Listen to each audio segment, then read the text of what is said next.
Eh bien, on arrive à mi-année et quand on regarde les performances d'ensemble des marchés, on est loin d'imaginer qu'on vient de vivre l'une des récessions les plus importantes de l'histoire contemporaine, en tout cas en temps de paix. Si on regarde les actions américaines, on est revenu au niveau du début d'année. Les actions européennes sont en recul de 10% seulement. Et puis la majorité des autres classes d'actifs, le high yield, les dettes émergentes, etc., en grosso modo, on est entre 0 et moins 5%. Alors, comment est-ce qu'on peut expliquer une telle situation?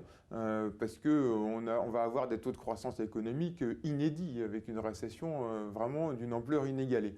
Bon, alors, il y a plusieurs logiques. Là, dans un premier temps, effectivement, les marchés ont pris acte de l'arrêt décidé, décrété des économies, avec des baisses très rapides de jusqu'à 35% en quelques semaines sur les grands indices actions.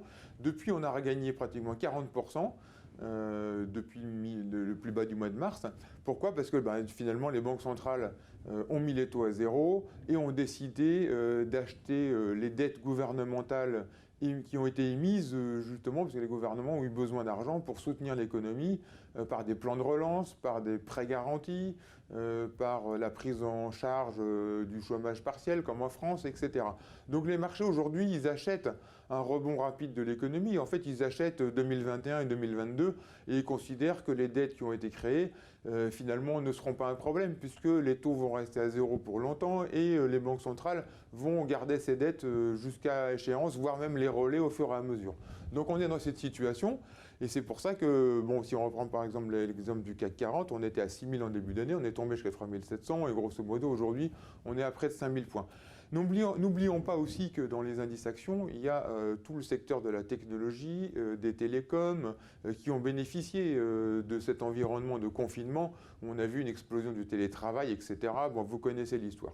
Bon, aujourd'hui, à quoi faut-il s'attendre pour les prochains mois? Nous, on pense qu'il faut, d'une certaine façon, rester proche de la neutralité. Donc sur les actions, on est neutre, ça veut dire qu'on n'est ni négatif ni positif. On comprend bien qu'il peut y avoir dans une telle configuration avec des taux à zéro, des bulles d'actifs qui se créent sur l'immobilier ou sur les actions. C'est pour ça qu'il faut rester investi, parce que en plus, les investisseurs d'une façon générale sont encore assez prudents, n'ont pas bien pris la vague de rebond et ont des réserves de cash pour investir. Donc ça, c'est la raison pour laquelle il ne faut pas être trop sous-pondéré, il faut rester neutre, mais on ne peut pas être trop optimiste non plus, parce que on a une reprise économique qui risque d'être freinée par le chômage qui a monté, donc une consommation qui va être difficile.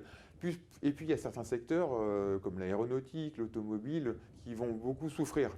Donc les valorisations aujourd'hui des actions ne sont pas données parce que effectivement les résultats des entreprises ne vont pas être bons.